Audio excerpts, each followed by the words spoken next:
Bismillahirrahmanirrahim. Assalamualaikum warahmatullahi wabarakatuh.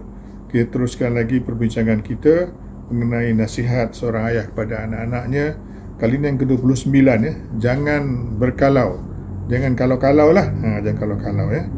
Jadi kalau-kalau ni bahaya kan. Dia boleh menimbulkan tidak puas hati dengan apa yang telah ditentukan oleh Allah kepada kita.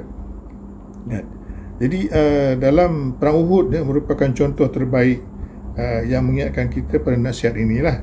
Kan apa yang telah berlaku tidak boleh diubah dengan perkataan kalau, kan hanya akan membawa kepada penyesalan dan membuka pintu kepada bisikan syaitan.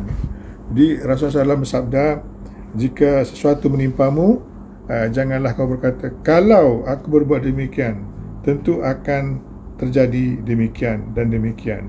Sebaliknya katakanlah ini telah ditakdirkan oleh Allah Subhanahu Wa Taala dan apa yang dikehendakinya pasti akan berlaku. Sesungguhnya perkataan kalau itu membuka laluan pintu syaitan ya.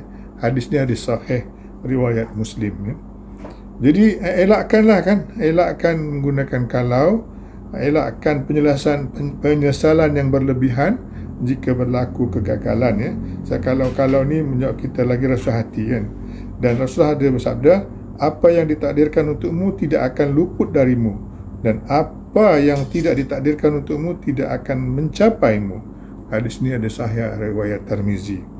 Jadi daripada instead of kita kata kalau bagus kita fokus pada masa depan ya. Masa depan ya.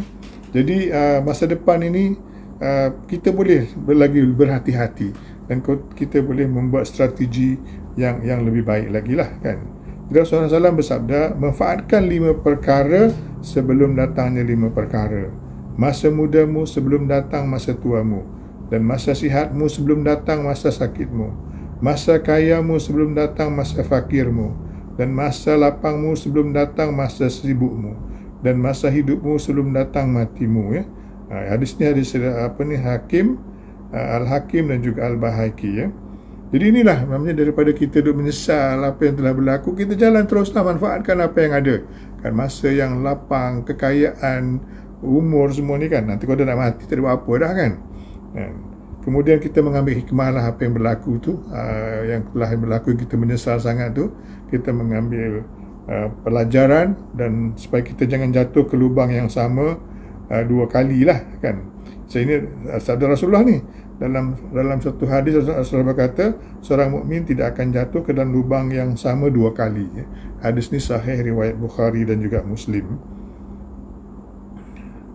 Jadi itu dianya dalam surah Al-Hadid Allah berfirman, maksudnya lebih kurang ayat 23 ni, agar kamu tidak berduka cita terhadap apa yang telah terlepas daripadamu, dan tidak pula terlalu gembira terhadap apa yang diberikan kepadamu. Dan Allah tidak menyukai setiap orang yang sombong lagi membanggakan diri ya.